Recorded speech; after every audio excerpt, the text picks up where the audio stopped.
Hi, എല്ലാവർക്കും എൻ്റെ ഒരു നല്ല നമസ്കാരം. വെള്ളാൻസ് ബ്ലോഗിലേക്ക് ഏവർക്കും സ്വാഗതം. ഇന്ന് ഞാൻ നിങ്ങളെ ഒരു പഴയ കാലത്തോട്ട് കൂട്ടിക്കൊണ്ടു പോവുക. ഒരു നൊസ്റ്റാൾജി ഫീലായാലോ, നമുക്കൊന്നിച്ച് ആ ഫീലൊന്ന് അനുഭവിച്ചാലോ? അപ്പോൾ ചോദിക്കും, അതെങ്ങനെയാണെന്നല്ലേ? പറയാം.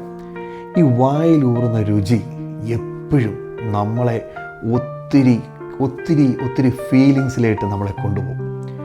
പഴയ കാലത്ത് നമ്മൾ കഴിച്ചിട്ടുള്ള ആഹാരങ്ങളൊക്കെ നമ്മൾ വീണ്ടും കഴിക്കാൻ പറ്റുന്ന സമയത്ത് നമ്മൾ പഴയ കാലത്തെക്കുറിച്ച് അധികം ഓർക്കും.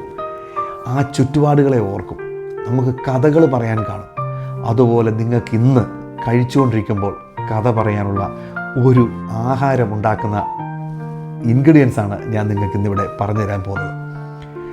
ഇന്ന് ഞങ്ങൾ ഉണ്ടാക്കുന്നത് ബട്ടർ ബൺ എന്ന് പറയുന്ന ഒരു ബേക്കറി പലഹാരമാണ്. ഇത് പറയുമ്പോൾ തന്നെ നിങ്ങൾക്ക് തോന്നും നിങ്ങളുടെ വായിൽ കൂടെ വെള്ളം വരുന്നുണ്ടെന്ന് എനിക്കറിയാം. അതുപോലെ തന്നെ നിങ്ങൾക്ക് പല കഥകളും പറയാനുണ്ടെന്ന് എനിക്കറിയാം. ആ കഥകളൊക്കെ നിങ്ങൾ കമൻ്റായിട്ട് എഴുതുക. അതൊക്കെ മറ്റുള്ളവർ വായിക്കുമ്പോൾ അവർക്കൊരു സന്തോഷമാകട്ടെ.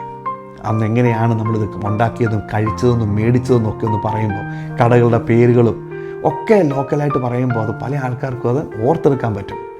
എനിവേ, ഞാൻ പറഞ്ഞു നീട്ടുന്നില്ല. ആ ബട്ടർ ബൺ ഇന്നിവിടെ നമ്മൾ ഉണ്ടാക്കാൻ പോവാണ്. അതിനകത്തെ സകല ഇൻഗ്രീഡിയൻസും നിങ്ങൾ അതുപോലെ ഫോളോ ചെയ്ത് അതുപോലെ നിങ്ങൾ ടൈം എടുത്ത് അത് ചെയ്താൽ ഞാൻ ഈ പറയുന്ന രുചി നിങ്ങൾക്ക് ഗ്യാരൻറ്റീഡാണ്. അപ്പം നമ്മളതുണ്ടാക്കാൻ പോവല്ലേ?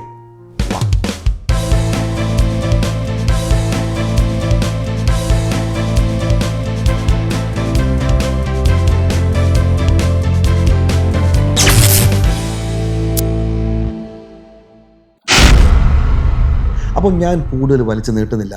അതിൻ്റെ ഇൻഗ്രീഡിയൻസിലേക്ക് പോവാണ്, ചേരുവയിലേക്ക് പോവാണ്. നമുക്ക് വേണ്ടത് 2.5 കപ്പ് മൈദ, 195 ml അല്ലെങ്കിൽ 200 ml ചെറിയ ചൂടുള്ള പാല്, ഒരു 1/2 കപ്പ് ഷുഗർ, 2 ടീസ്പൂൺ ഈസ്റ്റ്. നമുക്കിനിയും വേണ്ടത് 2 മുട്ട വേണം. അതുപോലെ തന്നെ 1/4 കപ്പ് ബട്ടർ അല്ലെങ്കിൽ ആപ്പിൾ സോസ് വേണം. അതിൻ്റെ കൂടെ നമുക്കൊരു 1/2 ടീസ്പൂൺ സോൾട്ട് കൂടെ വേണം.